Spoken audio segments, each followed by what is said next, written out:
Hello and welcome to Business News. I am Frank Omalape and here are some of the reports we're filing now. Operators in the forex market have estimated that the losses could hit about 300 billion naira if the situation deteriorates further. More than 2 months after the Central Bank of Nigeria stopped the sale of forex to its licensed Bureau de change operators, workers in the sector say they are being laid off over scarcity of forex. The President's Association of Bureau de change Operators of Nigeria, Amina Guadape, confirmed the crisis in the BDC sector, saying majority of the licensed BDCs are in their zero of supply. Away from there now, the Corporate Affairs Commission has completed the incorporation of Nigerian National Petroleum Company Limited in accordance with the provisions of the Petroleum Industry Act PIA 2021. The Corporate Affairs Commission Registrar General Garuba Abubakar confirmed the incorporation in Abuja while speaking at the quarterly meeting of heads of agencies in the Federal Ministry of Industry, Trade and Investment.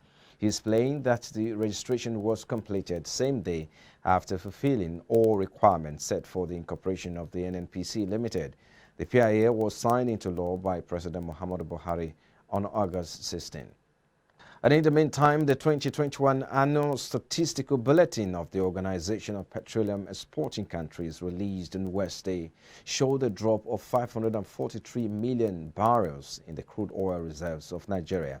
Figures and world proven reserves by country as contained in the bulletin indicated that Nigeria's oil reserves dropped from 37.4 million barrels in 2016 to 36.9 million barrels in 2020. Further analysis of the latest OPEC bulletin showed that the country's oil reserves stayed at 37.45 million barrels in 2017 before dropping to 36.972 million barrels in 2018 and 36.8 million barrels in 2019.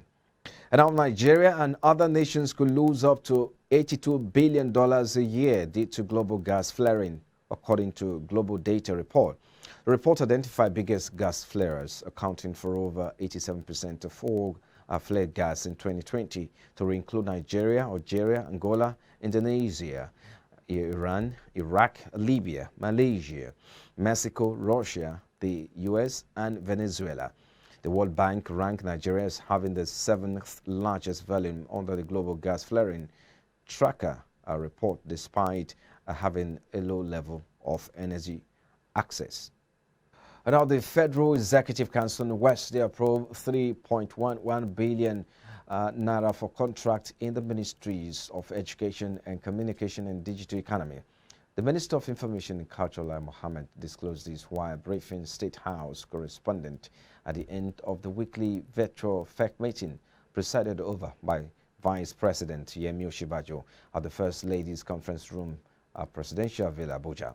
Mohammed, who spoke on behalf of the Ministers of Education, Adamu Adamu, and Communication and Digital Economy, Dr. Issa Pantami, said both ministers presented 3 memoranda. And on the African scene now, more than half of Kenya Power's domestic customers are set to miss out on President Uhuru Kenyatta's Christmas gift of lower electricity prices.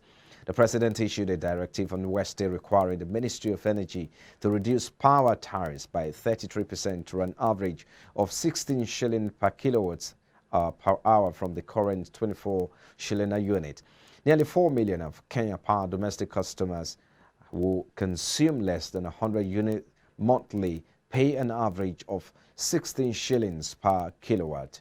A State House statement announcing the handing in of the report of a task force appointed to review power purchase agreement promised that the lower tariff will be implemented before end of December. And on the foreign scene now, Asian stocks were mixed Thursday as investors assess the impact of skyrocketing energy costs on inflation and weak China data. The dollar paid an advance. Japanese shares slip as the ruling party's new leader, who is set to become the next prime minister, is seen by investors as maintaining stability. China edged up ahead of a week-long holiday while Hong Kong fell. U.S. and European futures climbed. Investors are finishing their third quarter concerned about global growth and inflationary pressures, a looming energy crisis, supply chain bottlenecks, and regulatory risk emanating from China. And in the oil market now, prices fell on Thursday, extending losses after official figures showed an unexpected rise in inventories in the United States, although prices seem to have stabilized following a recent run of gains. Brent crude was down 11 cents to $78.53 a barrel after falling 0.6% on Wednesday.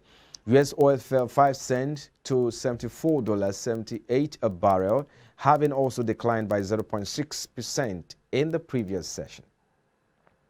Well, that's much we can take on business news at this time. Many thanks for watching. I am Frank Komalape. Back to you now.